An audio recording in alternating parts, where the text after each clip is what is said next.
necesita. Ahora vamos a sumergirnos en una historia realmente alucinante. El Opus Dei siempre, para mí, fue sinónimo de misterio y poder. Y la que viene investigando hace mucho tiempo al Opus Dei es una periodista argentina sobre cuya investigación ahora la justicia montó la suya propia y le está exigiendo explicaciones por las empleadas mucamas que, apenas cobrando un salario, sin ningún derecho, fueron sometidas a la servidumbre por la red que tejió el Opus Dei. La periodista es Paula Vistagnino, autora del libro Te serviré, que, tuvo un gran éxito, más allá de la cantidad de lectores que consiguió. Es un éxito para un periodista que se investiguen las verdades que destapa. Bienvenida, Paula, gracias por venir. Muchas gracias a ustedes por la invitación. Y sí, no sé, por lo menos es impactante, ¿no? Porque uno cuando labura como periodistas, haces lo tuyo, que no es ni ir a la justicia, ni... vas haciendo lo tuyo y no sabes a dónde va a llegar. Y en este caso, que la justicia lo haya tomado y que ahora se esté investigando algo que es gravísimo, está bueno. Antes de ir al caso, hablemos un poco del Opus Dei. ¿Cuándo nace? ¿Cuánta gente lo integra? ¿Cómo se seleccionan sus miembros? Las mujeres que también son parte de él. Bien, el Opus Dei es una institución de la Iglesia Católica, o sea, no ligado con la Iglesia, es de la Iglesia Católica. Se fundó en 1928 en España, en una España en dictadura, Primo de Rivera, entre guerras además, ¿no? Una España muy particular, o sea que tiene menos de un siglo de historia, pero tiene prácticas que uno en general las mira y dice, esto no parece, ¿no?, del siglo pasado. Del siglo XX. Está en 70 países más o menos, 68 dice el Opus Dei. Es imposible saber cuántos miembros tiene porque no es público. El Opus Dei dice, y de hecho lo que se dice es que están diciendo de más, porque se les están yendo, dice que tiene 90.000 miembros en todos esos países. Entre los 70 países. ¿Y en Argentina siempre se dijo que eran 5.000. Mirá. Eso es ser miembro del Opus Dei, es decir, ser un miembro religioso del Opus Dei. Es firmar papeles, es seguir prácticas cotidianas de dirección espiritual y prácticas religiosas, es entregar dinero. Después vos tenés un tejido de poder que excede completamente a la práctica religiosa. A esos 5.000 miembros, digamos, porque tenés un montón, incluidas como figuras. Y yo, en estos días cito a Manuel García Mansilla, candidato a la Corte. Él es el decano de Derecho de la Universidad Austral. Es un cuadro del Opus Dei. Y sin embargo, hasta donde yo sé, no es un miembro religioso del Opus Dei. ¿Es lo que se llama supernumerario? No, tampoco, porque esos son miembros. Es de una familia del Opus Dei. Sin duda, hay muchos miembros en su familia que son del Opus Dei. Él no, lo que se dice, o sea, parte de su familia dice no es de la obra, que significa que no entró con esto que te digo, que son esas prácticas mucho más rigurosas, cotidianas. ¿Sería el primer juez de la Corte Suprema que pertenece o está ligado así al Opus Dei? No. ¿Quién fue el anterior? Barra, Bogiano, y en la década del 60 al primero que meten en la Corte Suprema es Cabral. Mirá. Sí. A Cabral no lo recuerdo. De Onganía, ok. Rodolfo Barra fue designado procurador del Tesoro por este gobierno, y el hijo de Bogiano, el hijo de aquel juez de la Corte Suprema menemista, la mayoría automática, es hoy uno de los miembros del comité de asesores de Milei. En el caso de Barra, no sería exactamente un miembro porque no es supernumerario, no quiero confundir con esto, pero es un cooperador, y él lo contó, porque de hecho él se adjudica que todos los cuadros que hoy están en la justicia, que salieron de la Universidad Austral, los hizo él porque a principios de los 90 organizó una pasantía para que los que estudiaban Derecho en la Universidad Austral ingresaran masivamente a la justicia. Mirá. Esos que iniciaron esa carrera ahora, 35 años después, están en lugares de mucho poder. Pau, ¿qué implica ser un miembro del Opus Dei? Tenés los célibes, sin enredarnos mucho, que son numerarias, hacen compromisos de castidad, pobreza, obediencia, viven en casas particulares, entre varones y entre mujeres, entregan su salario completamente, sean jueces, empresarios, diputados, lo que quieran ser, médicos, profesores. Tienen prácticas diarias, tienen una planilla de 30 normas diarias, supongamos, entregan un testamento también cuando ingresan, y viven toda su vida de esa manera y tienen prácticas de mortificaciones corporales, entre otras mortificaciones.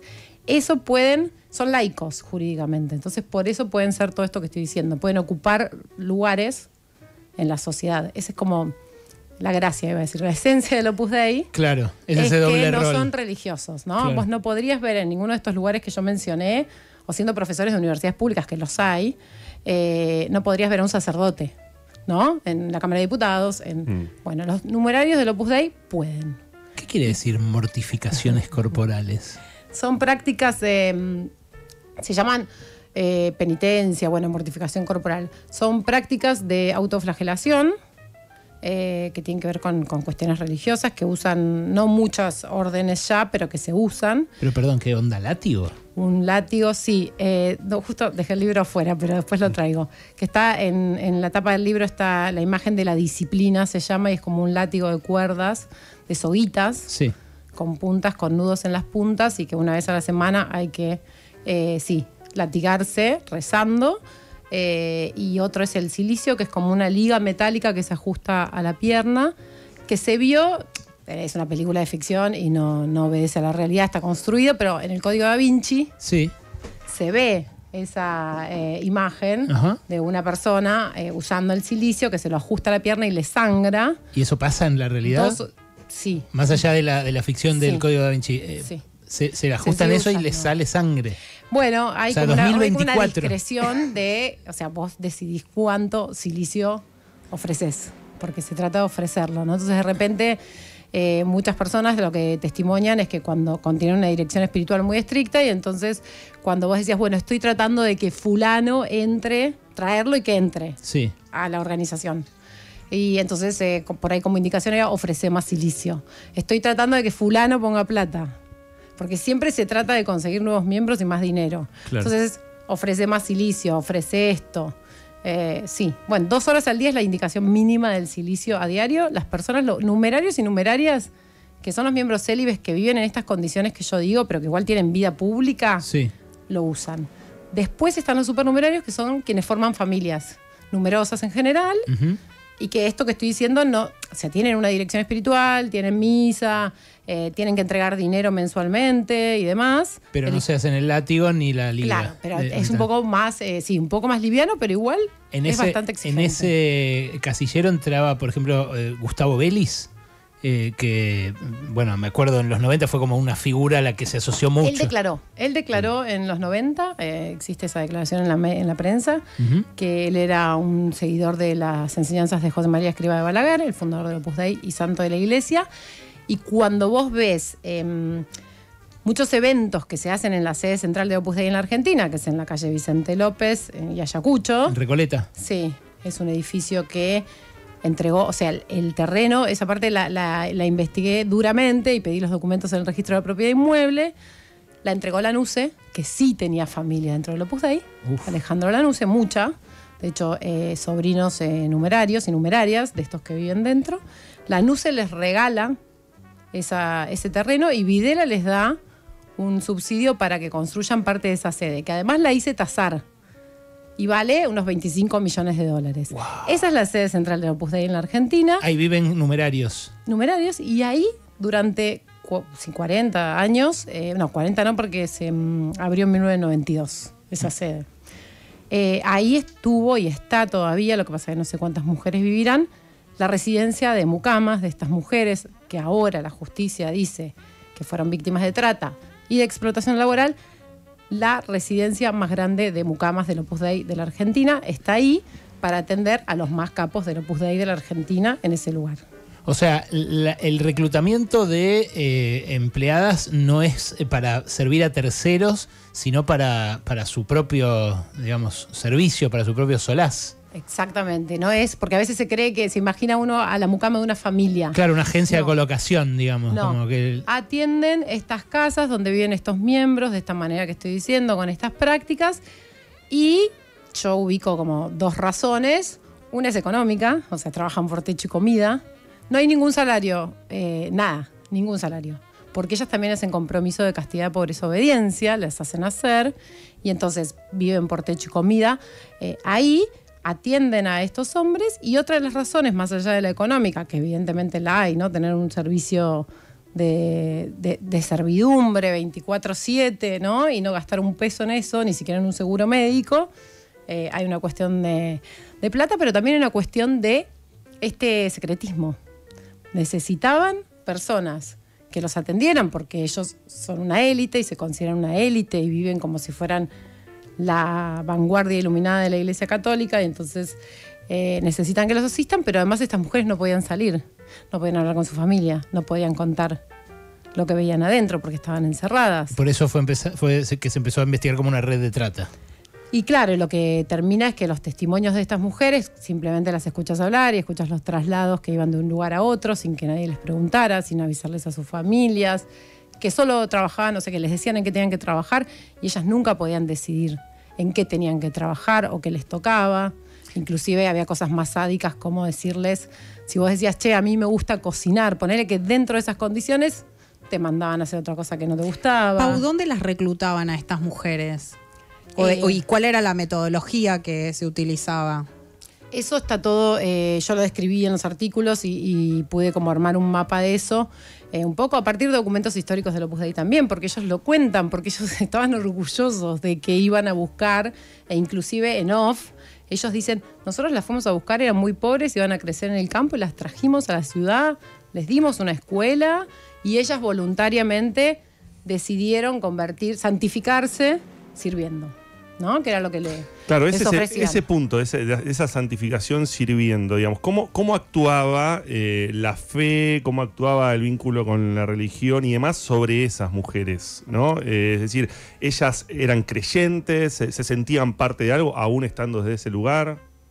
Claro, ellas, mira, es el único caso dentro de todos los miembros del Opus Dei, porque ellas pasaban a ser miembros del Opus Dei, es el único caso en el que lo que media es un engaño completo. En los demás casos de los numerarios también, porque incluso los de clase muy alta y familia, los agarraban a los 14 años, entonces ahí también hay que ver, ¿no? En muchos casos los manipulaban. Pero ellas las iban a buscar, respondiendo a lo que decías, Gaby, a el litoral, el norte de Argentina, pueblos rurales alejados de las ciudades, muy alejados de las ciudades, Bolivia, Paraguay, les decían a sus padres, en general familias numerosas ya católicas, hacían censos previos, mandaban gente y censaban y decían acá. Wow. Iban y les decían, tenemos una escuela para su hija que probablemente no hubiera podido ir a la escuela, ¿sí? Eso claro. Es cierto, otra cosa es aprovecharse de eso, ¿no? Tenemos una escuela en la que va a poder ir becada, va a poder aprender un oficio, va a poder estudiar hotelería y va a tener una vida mejor. Y bueno, iban en nombre de la Iglesia Católica, en general no del Opus Dei, y esas niñas las llevaban, hay casos de Paraguay a Asunción, a una escuela, y después rápidamente las traían para acá, incluso siendo menores. Hay una que la trajeron en un avión de la embajada en 1982. ¿De la embajada argentina? Sí. Wow. Dictadura acá, dictadura en Paraguay, miembros del Opus Dei en las embajadas. Tengo 4 lugares. Un vuelo que salía, que llegaba a Palomar, ¿no? Un vuelo militar. Impresionante. Y una mujer cuenta y dice, yo subí, sí, era la primera vez que me tomaba un avión, Claro. Me subieron en un avión, me bajé en Palomar. ¿Cuántas mujeres descubriste que estaban en esas condiciones? Yo, 44 son las que están incorporadas en la causa judicial. Se supone que hay muchas más, hay muchas que siguen adentro, siendo numerarios auxiliares. El Opus Dei ahora está como intentando regularizar algo de esa situación que yo digo sin salario, sin aportes, sin seguro médico y demás. Están tratando de regularizarlo. Son 44 las que se presentan, que es un número muy grande para ir a la justicia a denunciar al Opus Dei. Bueno, por eso avanzó la causa, ¿no? Claro. Me imagino debes haber tenido presiones, Paula, ¿no? Con tanta gente Lo poderosa. charlábamos, sí, es una pregunta.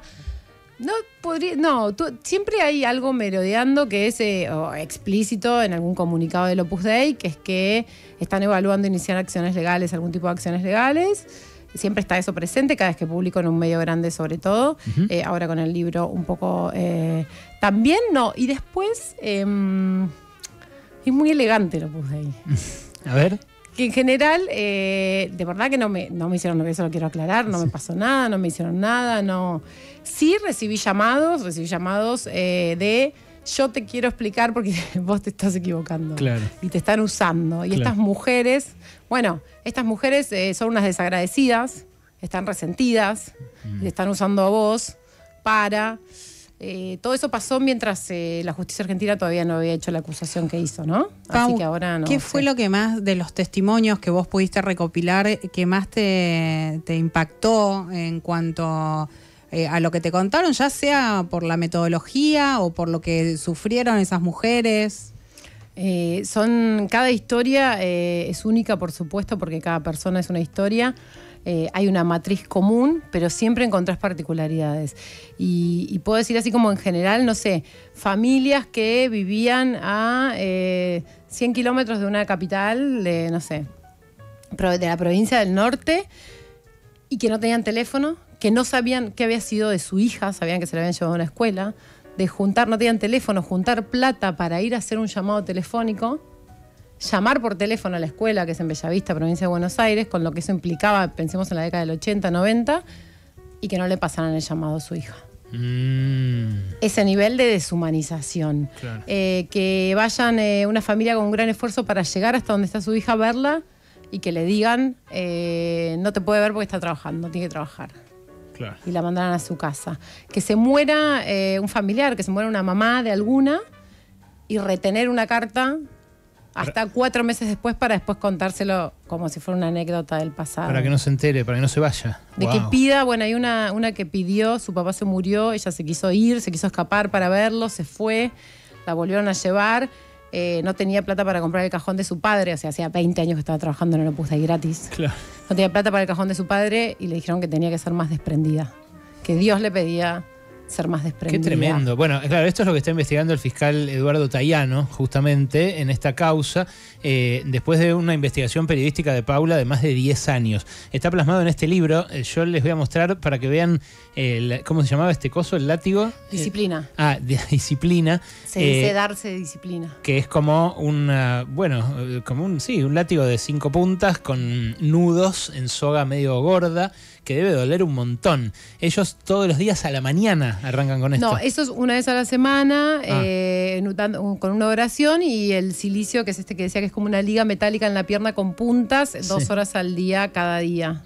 Y te serviré, el título del libro es porque ellos rezan diciéndole eso a Dios. Cada mañana, cuando se levantan los miembros numerarios y numerarias, que son estos miembros que viven en estas casas y usan los elementos de flagelación, se tienen que hacer, se llama minuto heroico. Suena el despertador, vos tenés que saltar de la cama sin demora, o sea, sin pereza, Sí. arrodillarte en el suelo, besar el suelo Sí. y decir serviam en latín o serviré, pero en Argentina la mayoría me dijeron que decían te serviré. Entonces el libro le puse te serviré. Pero sí, es como cada día arrancar de esa manera, porque además la palabra servicio y servir es una palabra que ellos usan constantemente. Para todo lo que te piden, ¿no? Para todo lo que te exigen. Vos decías que García Mansilla viene de la Universidad Austral, que yo estuve en el campus de la Universidad Austral, está el monumento a Escrivá de Balaguer, el fundador del Opus Dei. Es una familia muy poderosa la que generó, además de Escrivá de Balaguer, Sí. la que generó todo el endamiaje económico de la Universidad Austral. Pérez Compán. Los Pérez Compán, Sí. que tienen un montón de empresas. ¿Hasta qué punto ellos están integrados a la decisión del Opus Dei o lo que se decide? ¿A quienes ponen Los Pérez el Compán dinero? o otros empresarios. Pérez Compán igual es un caso particular porque lo que se dice, le decían el cardenal igual, pero creo que obedecía más a una cuestión de jerarquía. Dentro del Opus Dei le decían el cardenal, a Goyo Pérez Compán, pero por esta cosa de como alguien importante dentro de. Sin embargo, no era ni cardenal. Y dicen que tampoco pitó en la obra, o sea, no hizo esta cosa de hacerse miembro religioso, sí asistía a misas, sí asistía a algunas actividades.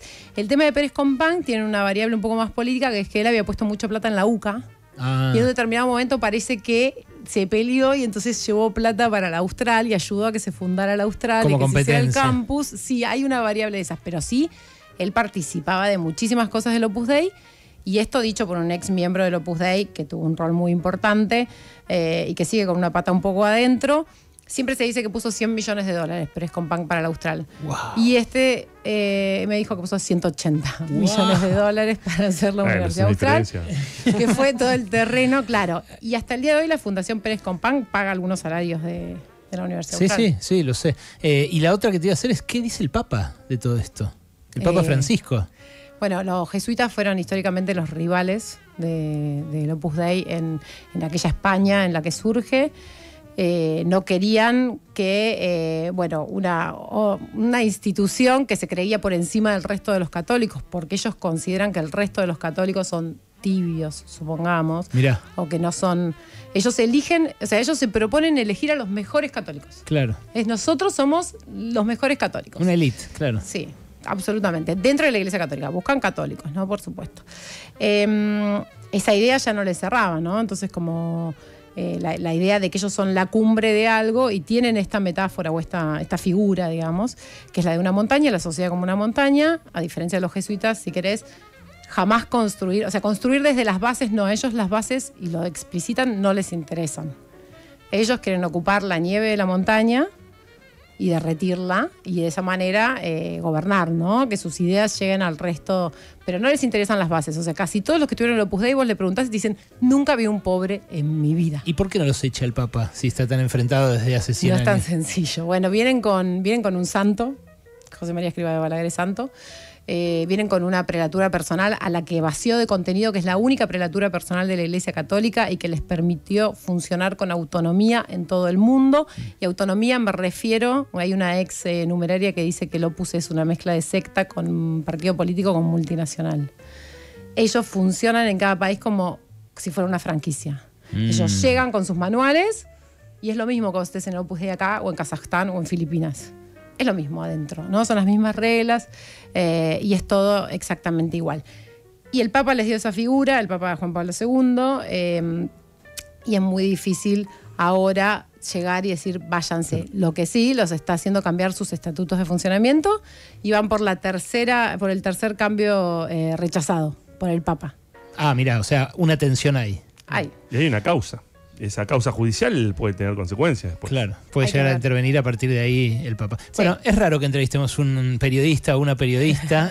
Lo hicimos con Paula y estuvimos el doble del tiempo que pensábamos estar, todos boquiabiertos, escuchándola con esta historia que plasmó en el libro que acaba de editar Planeta, Te serviré, el poder, fe, poder y disciplina, el plan del Opus Dei para beneficiarse de una de las mayores fortunas de América del Sur. Gracias, Pau, por venir. Muchas gracias a ustedes.